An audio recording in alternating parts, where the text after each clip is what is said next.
Elektros versus Vatic. Once more, we're heading into Super Beach. The bands are already in here with Shade Amps and Spike, so a lot of buffies out of the way. On the other side with Mortis too. Larry and Lori are banned out. That's a brawler we have not seen either in the ban or pick phase so far. Poco banned out as well, right? Target ban over here from Vatic is what it says to me. Of course, that final pick is in the possession of Team Elektros, so maybe Larry and Laurie is one that they really like to last pick. Willow, first selection, and here's the mentality.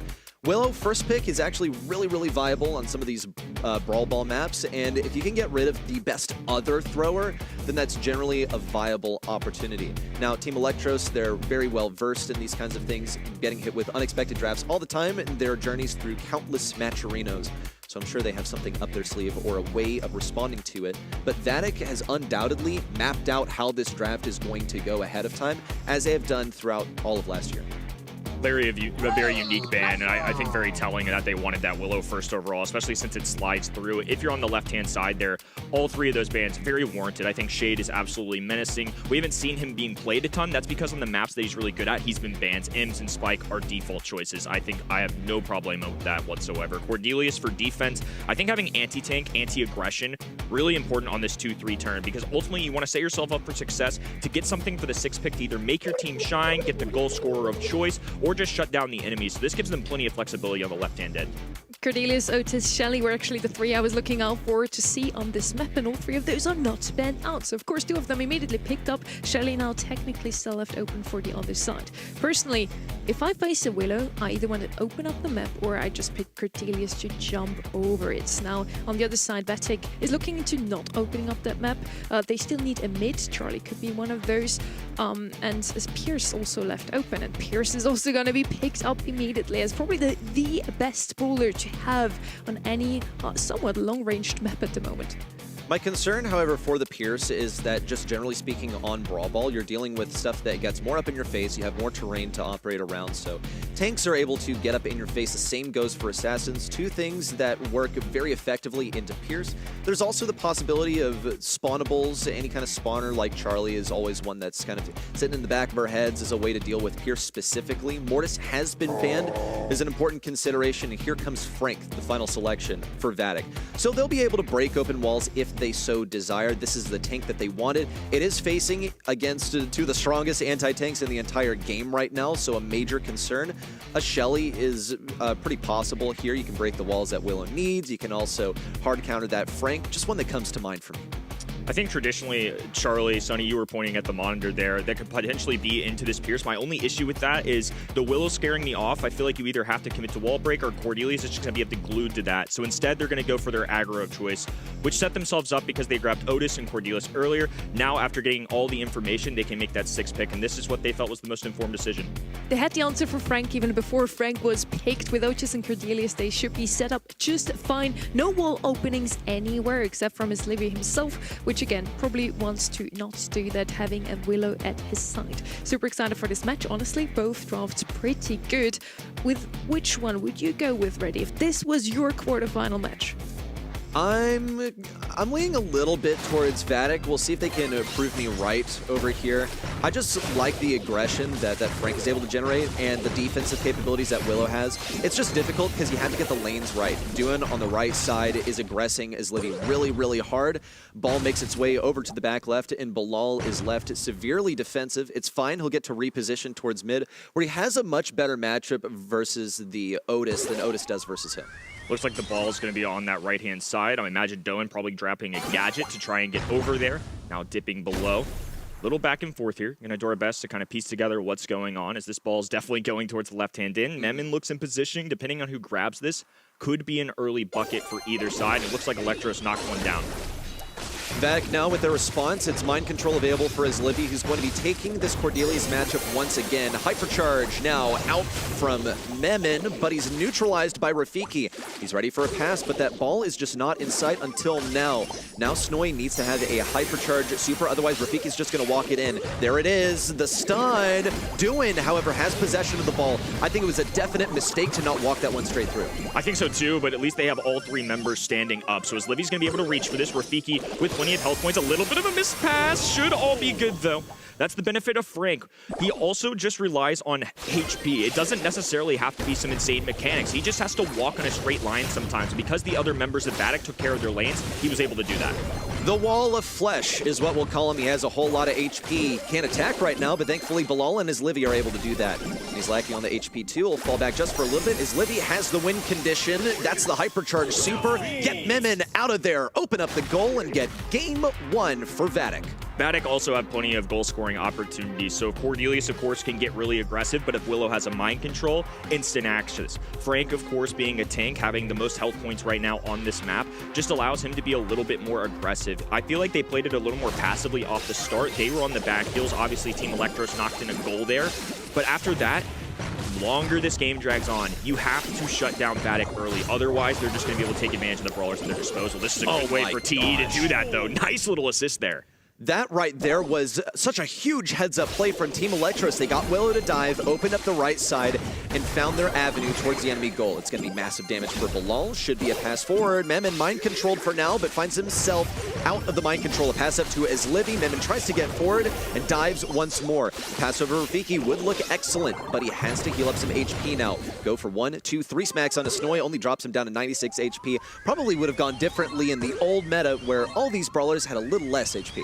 Team Elektros winning the early game now for 2 straight. However, they have to be able to deal with this mid-game. Apply the pressure, score early. I think that's their biggest way of winning. Fat splatter down in the middle of the map. Memon up in the air. Susumi slash. Did he slide one through? Oh, look at the assist there again. This is just excellent communication overall. Kenji has been diving in and out. They found these passes right into them. They focused on the kill in the mouth of that goal. It allowed them to walk an easy one through.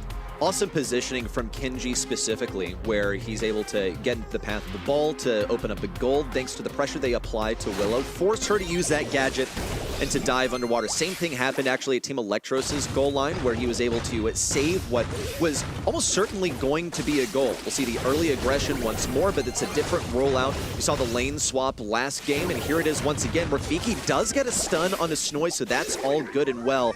And as Livy's going to get this mind control, can he dribble up with Memon? It's looking pretty solid, but snapped out of the mind control just in the nick of time. Thank goodness for Team Elektros. One thing about Willow is she's been so easily able to charge up her super, which is the biggest benefit in her kit. Now a little kick over this right-hand side. Kenji doing his best. Really hard at a professional level to land those Kenji supers. These guys have memorized that pattern over and over again. And now that Team Elektros have lost a member, I feel like Vatic are in prime position to put one in the back of the net.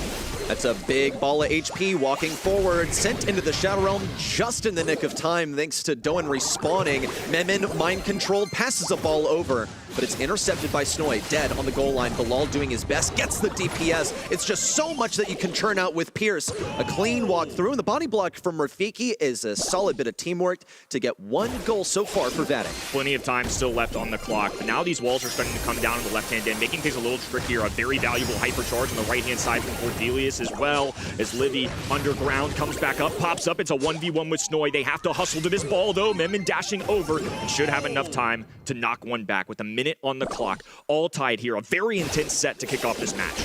A minute to win it and 1 ball to put in it. The goal, that is, of course, it's all that separates either of these teams from getting set number 1. Snoy has this ball pass over to the left side. Doan finds himself in an over-aggressive position where he'll be punished by Bilal with these piercing shots. Ball once more over to the right side. Rafiki has a hypercharge to walk it in, but Snoy has a hypercharge of his own. Don't really want to risk it. See if he can bait that hypercharge out of Snoy. No, hypercharge stun, and he's dead on the spot. Doan also has a super of his own. Get Bilal out of the equation as Livy does his best. Manages to intercept, but the entire team is at the enemy goal. It's set 1, Elektros.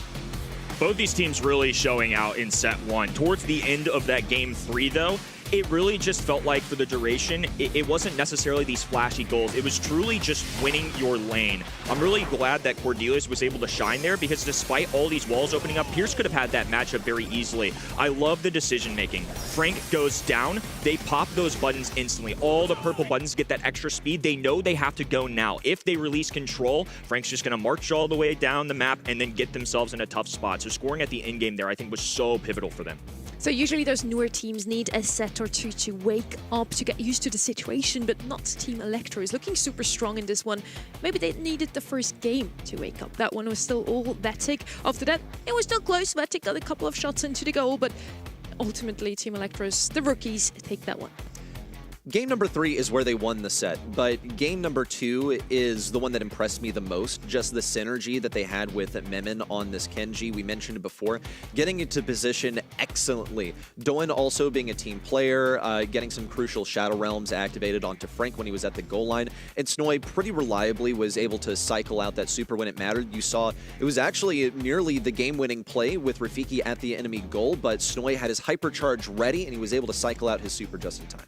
Also, since we're heading back to camera now, you really missed out on that little Kenny imitation of Frank. Could you show us that again, Oh yeah, please? What did you do? You want me to march like him? Yeah, this is what he did. As he was Yeah, talking. I'm an animated guy. I don't know. When Cue, man. the camera's not on me, I'm still moving. I promise. This is Frank for me now. Whenever I look at you, you do like this. I mean, I'm just This as is swole Frank. as him, so that kind of makes sense. And the Frank did work out pretty well for Vatic.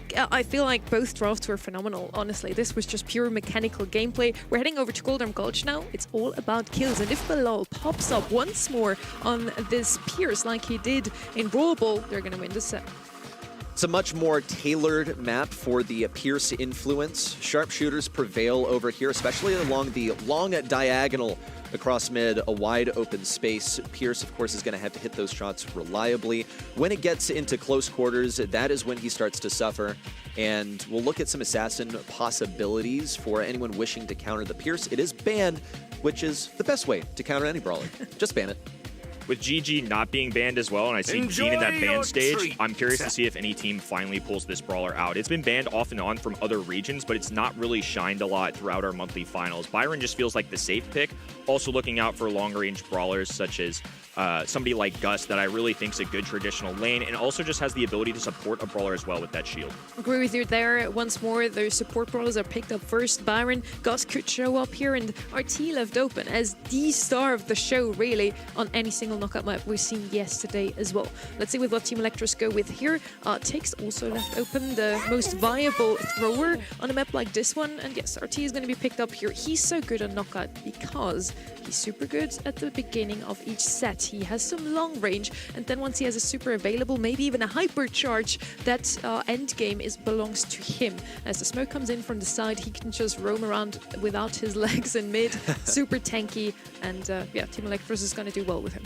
It's a dynamic that you can kind of sum up as like a brawler that makes sure nothing happens for most of the time, and then is great in close range. Buster fit the bill for a long time. We haven't seen him as much lately. That's going to be the Gray now making an appearance on Team Elektros. They're just setting up for a viable last selection. They don't want to be facing any sort of throw or anything like that. They can't leave themselves vulnerable. It's a bit of a preemptive one. Also something that could play really synergistically with the 4-5 selections from Vatic. This is one of the few maps that really hasn't felt aggressive, and now that we have Mina and Mortis out of the way, those are the two typical ones that teams will pull out for their assassin of choice.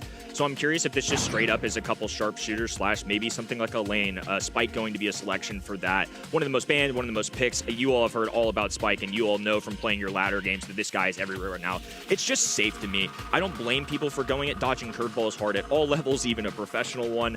I think this just gives them the DPS that kind of contrasts what Byron does. Heals a little bit of damage, but it's more poke damage than maybe eliminations. Yeah, alongside Byron, you either want to play a tank that actually profits from it, or you play something with a lot of DPS, but that's not something Byron brings to the table. Brock is going to come in here. They can open up the map with it, effectively just making sure that Team Elektros can't pick up a tank as last pick. As I said, Tick still open technically. Is going to do okay even on an open map, honestly, but obviously also Tick would prefer the map to be closed off. I'm looking at the possibility of an aggressive final brawler. I think Spike can shut this down. It really just depends on the final selection of gadget. Piper now makes an appearance. Piper, you just haven't seen much lately. Piper has been really, really struggling in some of these matchups, but as a last pick, it's totally possible. I would say most brawlers in the game are possible as a last pick as long as you find the viable matchup. For Piper, the struggle for her has just been the across-the-board HP buff for every single brawler except for Mina. She doesn't two-shot certain brawlers now. Belle is one that got a much better side of that HP buff across the board. But Piper, yes, viable as a last pick, great for kill confirm, and I think has caught things off guard, should beat Byron. I really do like that Buffy's at least made it, so we see some older brawlers back in the meta. Kenny, which one of these two would be your pick? It's really just, yeah, a battle of brawlers that have been out for quite some time already. I think it's just going to be two really contrasting strategies. It feels like this left-hand side wouldn't mind playing for the end-game. Piper for the early game pressure, those one-on-one matchups as a sharpshooter into Brock and Byron should be favorable. But if we drop the static, if we get some great TPs or walking canes going, I could really see Team Elektros shining. You can definitely run people down with Gray. We saw it attempted earlier, and it worked to a degree. Who do you want to TP on? Oh my goodness, what a hook from his Livy. And the reaction time was just a little bit off. The young bloods are looking pretty quick on their timing. And his Livy just a little bit behind. Couldn't get the life plant down in time. Feeds a bit of supercharge to Memon. But the poke war resumes as if nothing ever happened. So far, we've seen 3 supers earned. Snoy has one of his own. He can use that to break walls if he so desires. If he can get into position versus his Livy, he might even opt to break open those walls. Now Snoy looking to position himself in this 2v2 situation. Jumps away. We're Freaky in trouble. Memon backs down. The super connects. Bilal with plenty of health points. This should be easy pickings there for Vatic. Really well played. I mean, for a roster that I thought would do better towards those in-games, opening up the map's a little risky because RT, of course, is a sharpshooter, so he's still always got that in his pocket. The long range is going to be there. But towards those in-games, I almost want to see Team Elektros kind of put some pressure on the enemy team. Oh, and look at the taps. This guy's really been connecting. He was the last one to survive for his team. Now he's putting up a few extra pieces as well. Safe to say the mechanics out of the young men, very good. Put his Livy to shame also, as Livy got a reputation on his competitive debut for being insane with Piper, would just go like rounds without missing a shot. The guy was ridiculous. And now it's Snoy. Here comes a hypercharge. He's ready to get aggressive. Ideally, he doesn't jump on them. And he has no reservations about using that gadget to confirm kills or even just to create pressure. And that's also the deal with Piper. She's pretty much the opposite of the dynamic that we described with other brawlers, where you need something that gets good as everyone's forced in. Piper actively gets worse the closer your opponent gets to you. So you have to get those kills done early, and that is precisely what Snoy accomplished. It's really interesting to watch this go down too. I mean, obviously Snoy's just popping off. It's safe to say that. This really feels like both sets have been a lot of forcing it through, a lot of just mechanical prowess, and just a good pick overall. A lot of teams, though, will break open their side of the map. Yeah. They'll use the Piper Super for the L-shaped ball that Snoy's standing next to kind of give them more space to maneuver around. Instead, they're opening up the other side. They're that confident they're going to land their shots. Vatic, they're getting predicted once again. They all move up this right side, as is custom. That's an early takedown into Doen, which spells disaster for Team Elektros, by the way. If they couldn't get things done early on, then it wasn't going to go well for them anyway, with Snoy getting weaker as the round progresses. But I digress. Vatic has earned so much utility so far. As Livy has his super for zoning, it's also going to get stronger once everyone closes in with that poison. But ideally, Vatic get this one done early, and they're able to save their supers. It's a huge hook from Memon. And Snoy also maintains position on the bottom left, but that poison is due to close in and force everyone to battle. A likely victory for Vatic. I'd be shocked if Snoy doesn't land that shot, but I can't tell if the walking cane's on the marker. At a professional level, safe to say, a 3v2 is typically a death sentence. And now you see that fog start to close in on that left-hand side. Snoy trying to do his best to tap. Looks like Team Elektros haven't given up on the round yet, as Livy will clean up. Gray stuffed in a corner. Rafiki should just be a couple taps away alongside his Livy for an emergency if they need it. Looks like Vatic will indeed take that round. So it's going to be a 1-0 lead in game number 2 for our red roster. Supers preserved for Vatic. However, Team Elektros has earned some of their own. Snoy can escape. He's going to play aggressively and then abort. As soon as he sensed that he was in danger, it could have been tapped up by his Livy and Bilal in the same breath. No early kills just yet, but we have seen Team Elektros retreat quite a bit. Bilal also has to get out of there as Livy deftly blocks for him with his body. And we'll see also the hypercharges have been earned. Bilal feels compelled to use it now. Has all that speed, little bit of extra damage, but nothing serious on the Memon, who could teleport forward at any moment. Creates a lot of pressure. Whoa, Memon directly on the mark, whereas Livy shot. Terrible timing that is likely going to give this round to Vatic. And now they've got a hypercharge 3v1 situation. Yeah, decision-making certainly questionable there, but they might have just felt like if they didn't make a move in that moment, they were going to lose anyway. Vatic posturing in the middle of the map, a light plant there for extra support, just in case he decides to tap on some shots. That's one thing that's notable about the gadget choice too. No need for popping pincushion, I feel like, in this interaction. The life plant can kind of be thrown forward, lofted at the enemy team to either allow you to walk forward, or you just drop it right on your body to absorb some of those single shot brawler shots like Piper. I'm looking at how his Livy also selects a lane. Like, is he going to opt to play against Gray again? Because last time he wasn't able to block the Gray hook with the life plant, despite him dropping it at some pretty precise timing. He's going towards the top side, sticking around there. Memon playing super aggressive, looking for that first hook. Knows that he's outranged by Rafiki, so he's playing this cautiously.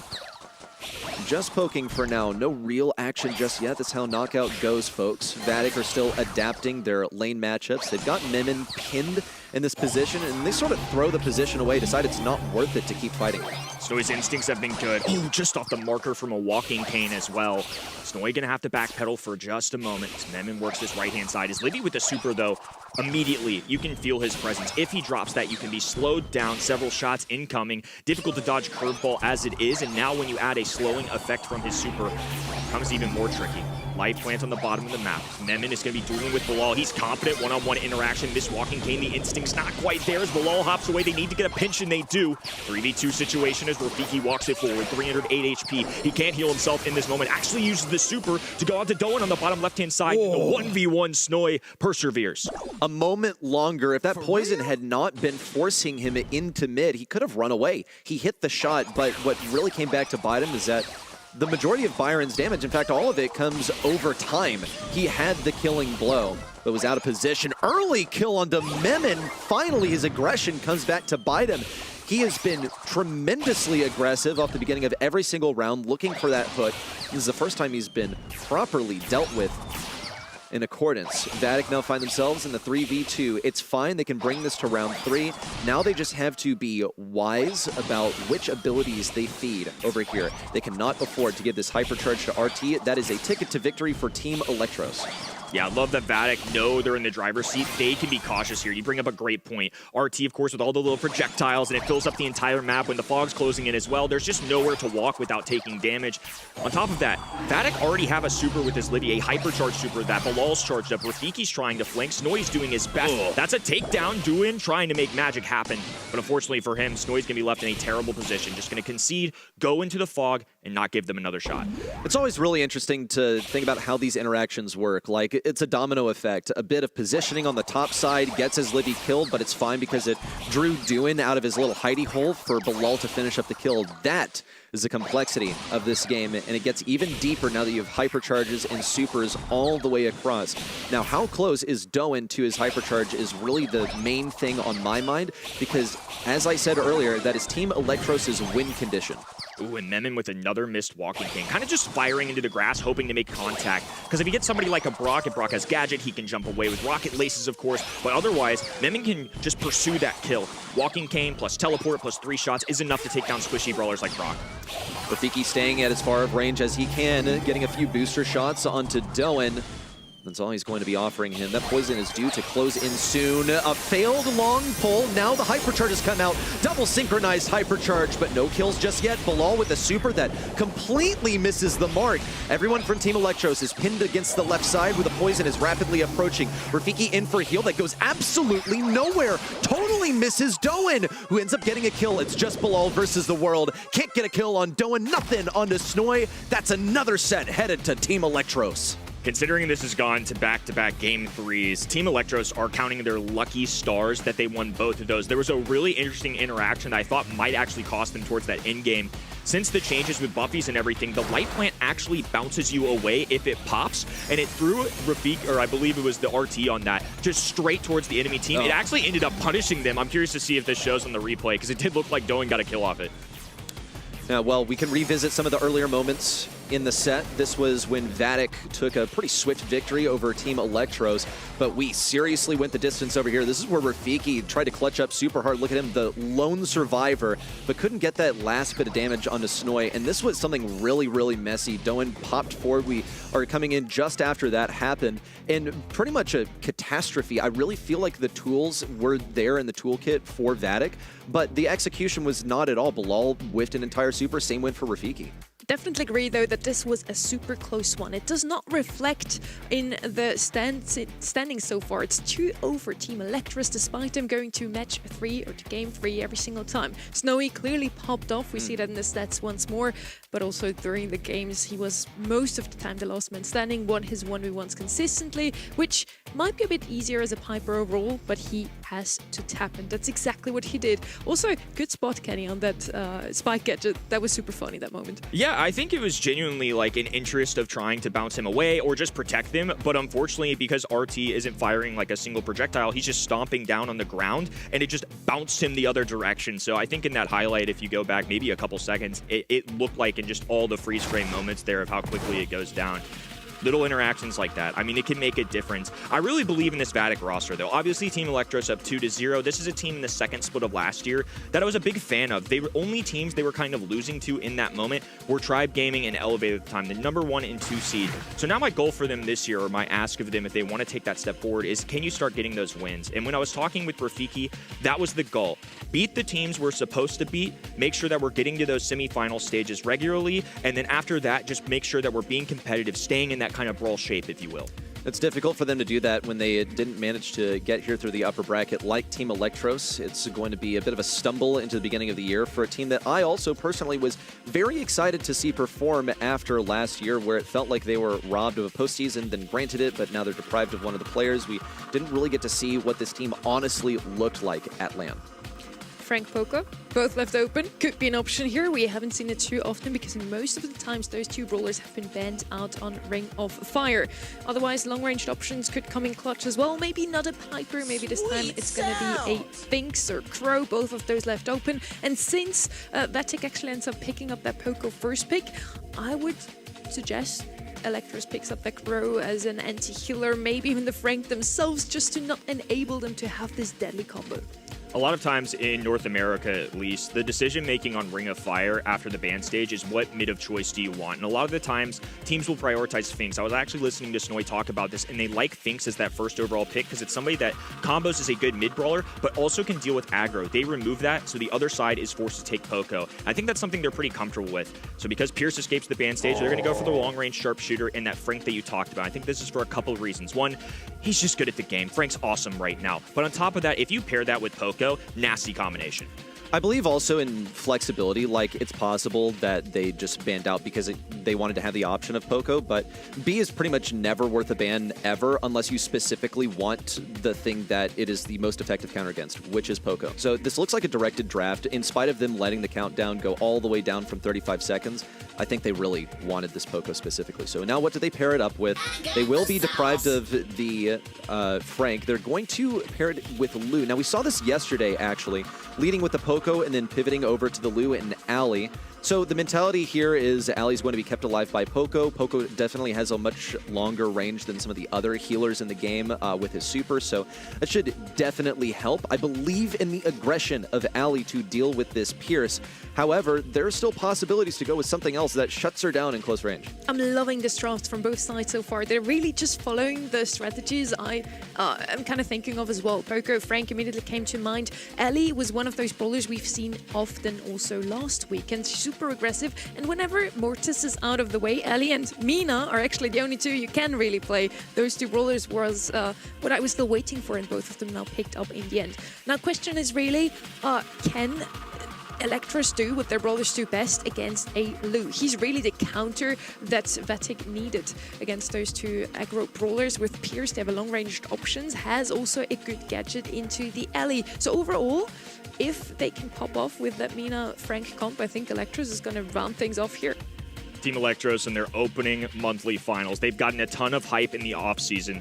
Long time coming. They've run into the 2025 breakouts, and now the 2026 Wonderkins may just be a wagon. They're one set away from the opening semifinals of North America. Bilal and his Livy taking to the mid. There's that pesky windmill gadget that Memon is going to run. Rafiki dashing in and out. I think his main job is going to be tackling Pierce, and unfortunately, Pierce got the dub early.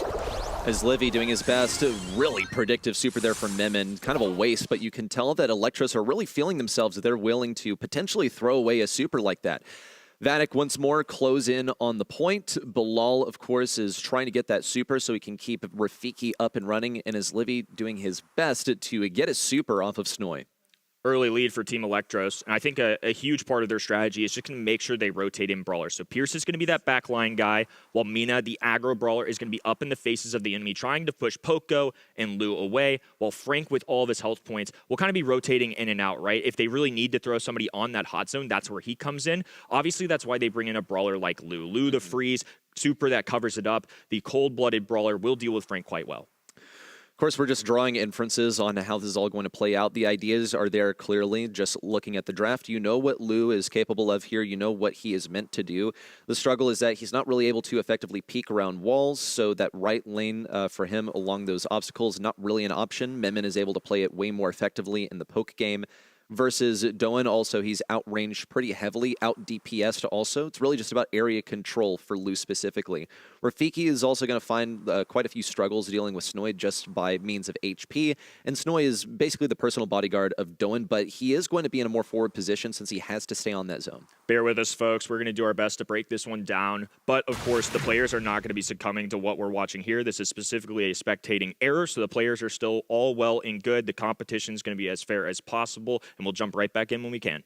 Yeah, we're just going to, I guess, speculate about what is going on here and what can happen. You understand the combination of Poco and Lou, that Poco is one of the most effective ways to deal with Lou because you can just clear that freeze for free. This was one of the most popular dynamics in Brawl Stars drafting last year. But having both of them on the same team can feel like an overcommitment. You know, you can use your picks to deny enemy picks, but generally you want to go for something that works well in your composition. It's game one. The Team Elektros were tuning back in at match point for them. Vatic needs to stop this momentum. Really clever off the rip. They're going to send up Mina once again to that L-shaped wall on the top right-hand side. Immediate windmill. Unfortunately, Vatic are ready for this. So he's now been forced to this left-hand side of the map. Rafiki lurking in the water, trying to get a takedown there. And Livy holding on to his super as well. Another one in the back pocket off the rotation of already having one down the map. The more that Lou is charging at the super, the much more difficult it's going to become for Team Elektros. He's been given his super a couple times now, pretty early on in the game, which is always a hazard. And it's also difficult to execute. If you are playing Frank, you have a couple of jobs. First of all, walk forward and utilize your HP, but also like try and dodge damage along the way. Don't be a big old super battery for everyone, as I love to put it. Now, Vatic has found themselves in the lead, but they lost control. It's a hypercharge expended to deal with Snoy. Frozen and then refrozen once more. Little Fraser burn coming in here too, as Vatic dominate this point. Now they're going to be able to push Memin out of this situation too. That missed Hurricane is really going to hurt them because I think that really could have been a takedown for them, giving themselves positioning. I think that's where Team Elektros really had to take advantage. Snoy, however, just popping a simple purple button. Bilal has nowhere to go but up the map. Rafiki diving in, trying to gain as many percentage points as possible. Will task himself with Frank, but Frank's swing speed is just unreal. Yeah, when he's on low HP, he's not really someone you want to be near. Here comes Bilal, hypercharge in super. A takedown on his Livy once more spells bad business as Team Elektros approach once more with Frank, the brawler that Lou is specifically here to counter. Huge heads up for Snoy as he gets one kill on the right side and then towards the back. The final imperfect push-in from Vatic. They cannot get this. Team Elektros, the new lifeblood in North America. These three rookies upset last year's hotness in their first match. Oh, they already feel confident, too. We're throwing up screenshots on month number one. The Giga Chad Cat? I have no idea. I'm not going to act like I know what the kids are. I guess I'm not tapped in, man. Yeah, it's unfortunate, but nonetheless, this looks like a wagon. I mean, Vatic, to me, coming in as a preseason team, felt like they were probably